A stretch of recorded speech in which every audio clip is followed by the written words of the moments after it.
And now, it's time for another Dice Tower review with the Game Boy Geek. Hello there, my friends, it's the Game Boy Geek here. Today, we're going to be senior consultants in a hospital. Yep, we're going to be running pretty much our own hospital. We're going to be hiring doctors to do surgery on these crazy, wacky patients that come into our doctors. We're going to be operating on them, hopefully saving their lives. If not, they will go to the morgue. We will be messing with other players' doctors and other people's hospitals in Dr. Hrubec. This is from Czech board game company. It's from 2 to 5 players, 30-60 minutes. This is the same company that made that crazy party game Infart that I reviewed recently. Let's take a look. This came out right around the Essen time frame in 2013. I'll show you how it's played, and we'll see you on the other side.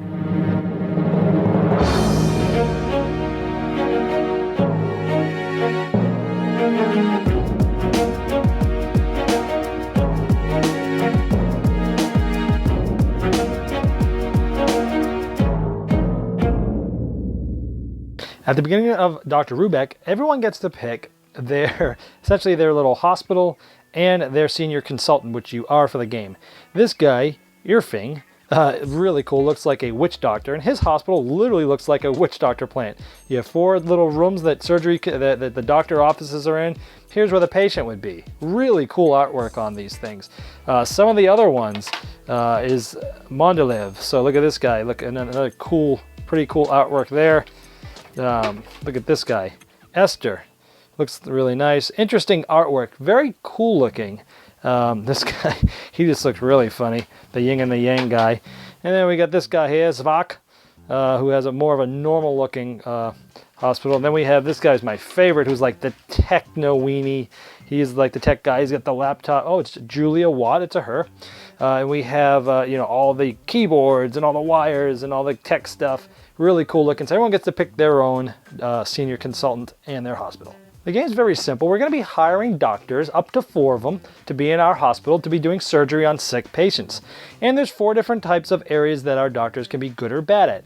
We have surgery, psychiatry, stomatology, and dermatology. And as we get doctors and we get or reduce skills, these different types of skills are going to be moving up and down depending on how good or how bad our doctors are at certain things. At the beginning of the game, everyone gets 1 doctor randomly to put in their hand, and I have Dr. M.D. Moeller. Notice he's got a big tooth up there. The artwork on these are just crazy funny. And notice that he has a 1 and a 2, a 1 in psychiatry and a 2 in stomatology. So I wouldn't update this yet because I haven't actually played the doctor, but he's in my hand to start the game. We also have the hospital board that is in the middle that everybody that's playing will be sharing. Here's where the patients come in through the front door. Here's the waiting room. And here's a draw deck for doctor and action cards. Here's a trash. And here's some ongoing effects that will be going on. On your turn, there's a couple things that you can do. Now, if I do not have a patient in my little operating room, I can either draw a card from the draw deck or play a doctor in one of my 4 rooms. If I already have 4, I have to discard 1. So in this case, I already have a doctor, so I'm just going to play him. And that would be the beginning of my morning administration turn. And then I either have to admit a patient from the waiting room into my operating room. Since there aren't any, I can't do that. Or I have to add a patient to the patient room here. And we look at the patient here called Braces. And this person's going to need a lot of good stomatology in order to do surgery on this guy, but that's the patient that's in there now. Then it would be the next player's turn. He's either going to draw a card or play a doctor, and if he doesn't have anybody, he can either take this person or he can add another person to the waiting room. And look at this one, appendix. Look at that. It's literally an appendix. Looks like it's walking down the street. Craziness. All right, so that's that patient. Okay, let's say it's my turn again. Instead of playing a doctor, I draw a card. You just can't have more than 5 cards in your hand. And I have an action card. There's 2 types of cards from that draw deck. Action has a arrow icon. A doctor has a doctor icon. This action is a kidnapper. And what this allows me to do is, from another player, I can take a patient and move it into my operating room. That's what sort of these logos, you'll learn after a little while what they mean. So if I have an open bed, if I wanted to, I could play this. Action cards can be played at any time during your turn, and they do certain things like that. So I could have stolen someone from somebody else's bed into mine. That's what that action card should do. Or it could have been a doctor. I'm going to show you a couple different doctors here to show you the artwork on some of these. That is a Dr. Butcher. He's good at surgery. Interesting artwork. This is Dr. Hillbilly. He's good at surgery. He's terrible at dermatology. Well, of course, he's a hillbilly.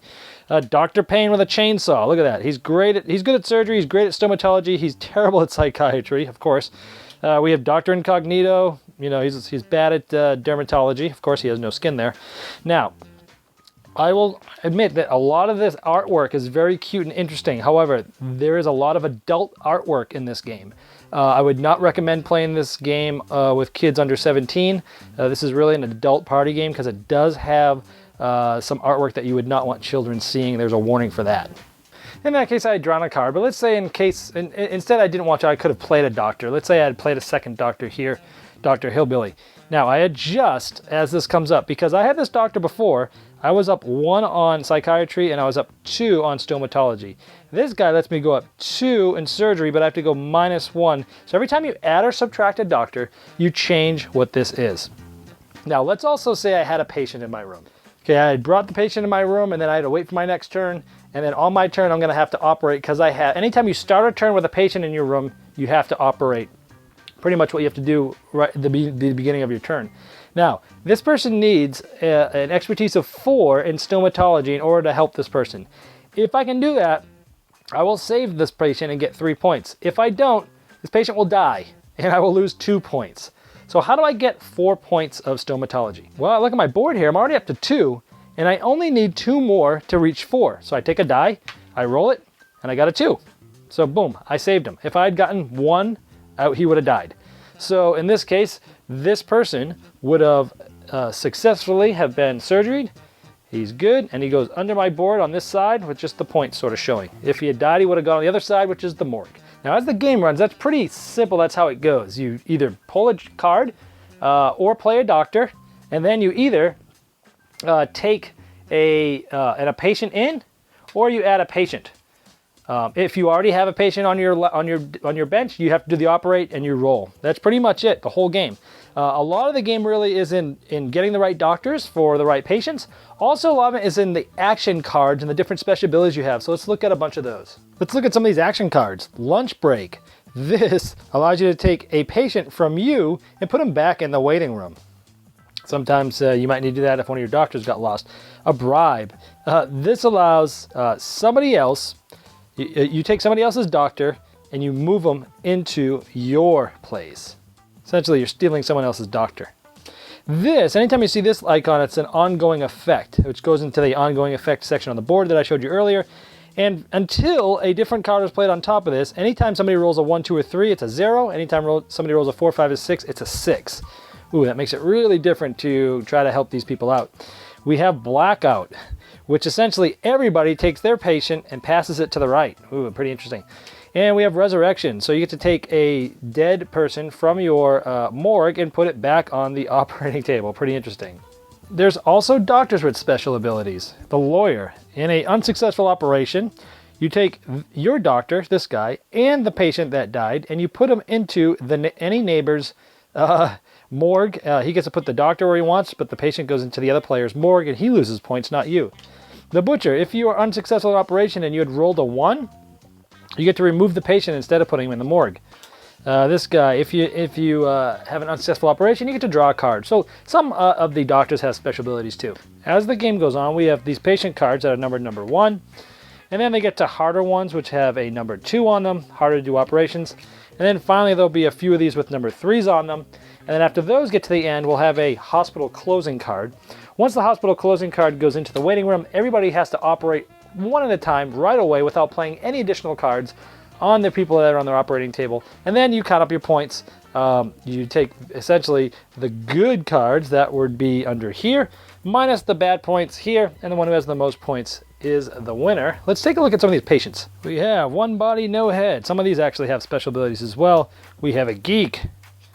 We have a maniac. We have prothesis.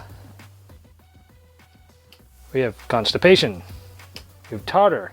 Pretty interesting artwork. Anyway, that's how you play Dr. Hrubec.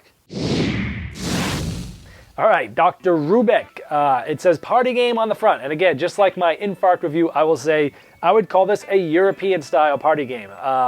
Meaning there's a little bit more thinking involved than the typical American game where you just open up a bunch of word games that anybody can play. There's some thinking involved. It's just crazy. Much like Infarct, it's very zany. It's nuts. You can't take it serious or you're not going to like it. You should not play this game with kids. The artwork in this game, it's got to be like an 18 plus game because there's some very revealing artwork in this game. I purposely did not show that on the camera, but only play this game with adults. Don't play it with kids, please. With that being said, how do I like it? Well, it is over in about 45 to 60 minutes, which is about right for the type of game this is. I like that there weren't too many decisions to make. You're either drawing a card or playing a doctor, and either bringing on a patient or operating on them. So it was pretty simple, and once you played 1 or 2 rounds, you can pick it up pretty fast. So you can learn it really quick. Now, is it fun? It was fun to laugh around. Now, the hardest thing was the icons and stuff. Because it's a multi-language game, there's multiple languages on the cards, I understand why they did the icons on the card. But it does take like 1 or 2 full plays before you totally understand all the icons on the card. Even though they give you a little player aid that tells you, a lot of times you still have to go back to the rules almost every time you get a card and look at it. And it did take away from the gameplay the first few times. New players, it's going to really push them aside because they don't want to show you what card they have and they need to look up the rules. I understand why they did it, but it is a byproduct of that. So that's kind of hard. Is it fun? It is a fun game. I can't say I like it more than Infarct. I think I like Infarct better. I think it had more things to think about. It was just as fun without it. It just felt more of a game than this. This was a little bit lighter, and I still think it was fun, but I think I had more fun with Infarct. So, but if you're looking for something different and you like these crazy party games and you like the humor of the Czech Republic, the Czech games, Dr. Hrubec's one you're going to want to look up. This and Infarct. So that's Dr. Hrubec. I didn't like as much as Infarct. It's okay. I don't know how often it will come out. It's going to come out with the boys when we have a guy game night every once in a while for good laughter. Don't take it serious, and you'll probably enjoy this one a little bit. Dr. Hrubec. Thanks so much for watching the Dice Tower videos. Find more great videos and reviews as well as our top-rated audio podcast at Dicetower.com. You can also find other great shows at DicetowerNetwork.com. I'm Eric Summerer, and you've been watching The Dice Tower. The Dice Tower is sponsored by Cool Stuff Inc., where you can find great games for great prices. Cool stuff in stock. Check them out at CoolStuffInc.com.